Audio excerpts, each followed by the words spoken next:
तर आज आपण करणार आहोत ट्रान्सलेट इनटू इंग्लिश।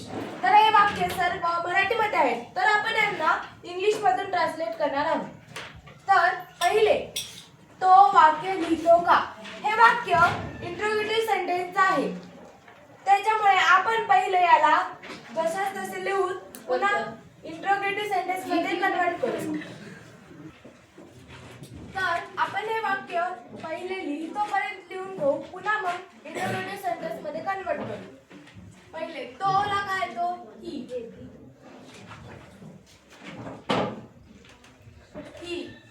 राईट्स।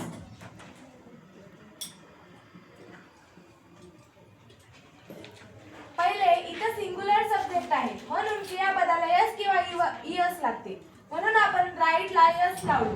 मग काय झालं? Writes a sentence.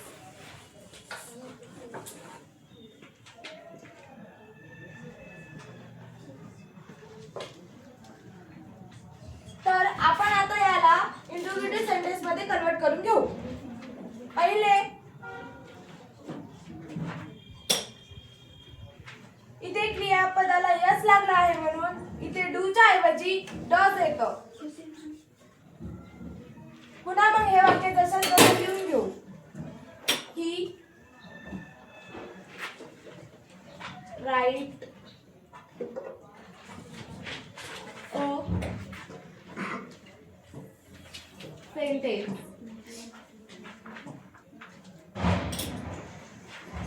या प्रकारे आपण हे वाक्य सोडलेलं आहे।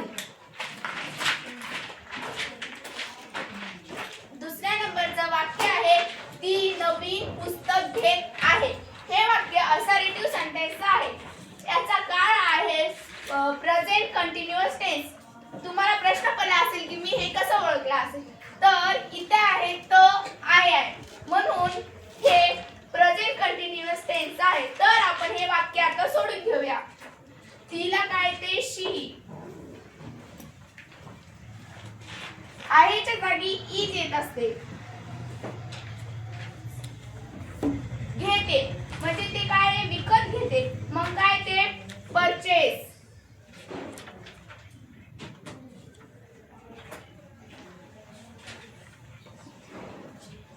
आता प्रेझेंट कंटिन्युअस टेन्स आहे, त्याच्यामुळे आयएनजी लागते याला।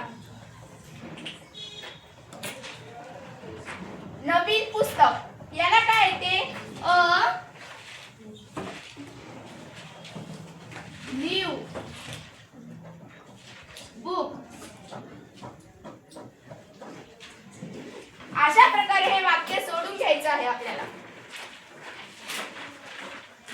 हे सेंटेन्स असर्टिव्ह आहे आणि हे सिंपल प्रेझेंट टेन्स आहे, कारण का शेवटी याच्यात ता ते शब्द आले की सिंपल प्रेझेंट टेन्स असते। आपण आधी सब्जेक्ट बघूया। माझी आईच्या जागी माय मदर।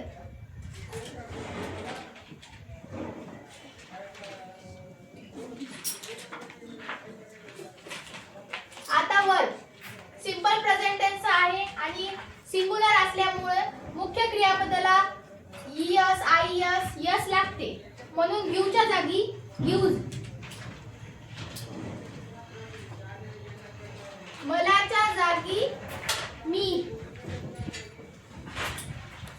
एक कप चहा देते, म्हणजेच अ कप ऑफ टी।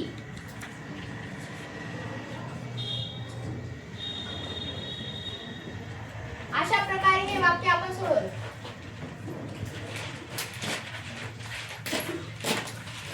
हे वाक्य असर्टिव्ह सेंटेन्स आहे व हे निगेटिव्ह सुद्धा आहे। याचा टेन्स सिंपल प्रेझेंट टेन्स आहे। तर वाक्य सोडूया। माझ्या जागी माय येते,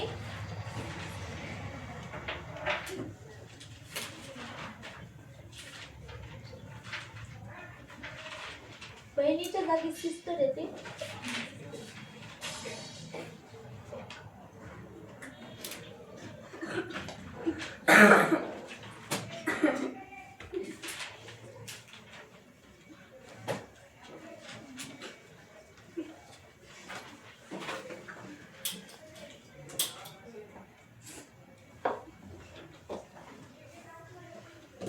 हे वाक्य सोडले आहे।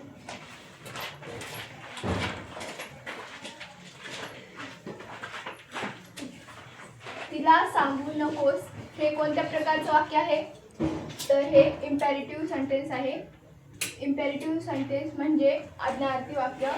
आज्ञार्थी वाक्याची सुरुवात हे मेन वर्बने होत असते. तर नकोसच्या जागेवर डोंट सांगू म्हणजे टेल. तिलाच्या जागेवर हर. तर हे अशा प्रकारे आपण इंग्लिशमध्ये ट्रान्सलेट केलेलं आहे. हे वाक्य 6 नंबरचं आहे, ते त्यांना सांगत नाही. असर्टिव्ह सेंटेन्स आहे, सिंपल प्रेझेंट टेन्स, कारण तर आलं. आता आपण याला सोडूया.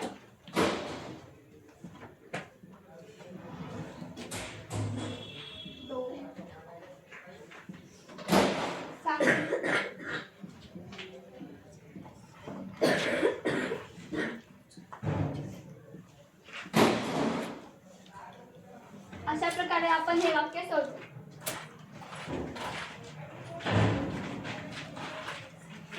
दरवाजा उघडताना हे वाक्य कोणत्या प्रकारचं आहे? Imperative sentence. Imperative sentence negative आहे की पॉझिटिव्ह? तर पॉझिटिव्ह आहे. तर हे वाक्य अशा प्रकारे आहे. उघडला काय येईल? ओपन. Open the. दरवाजाला काय येईल? डोर. तर हे वाक्य अशा प्रकारे होईल.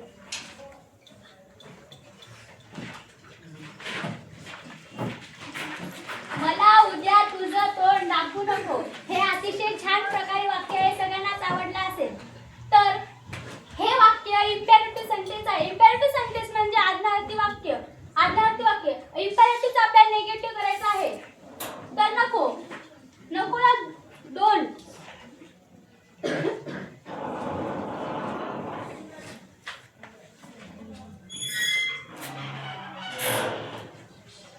तुझं तोंड.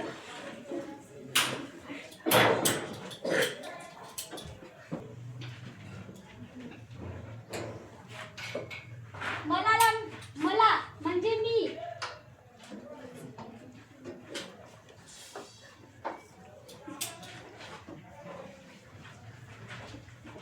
तुझं म्हणजे युअर.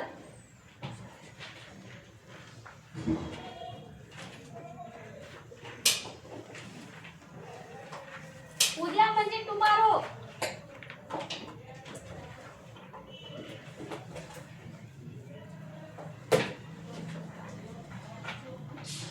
तर आपलं हे मराठीचं वाक्य आपण इंग्लिश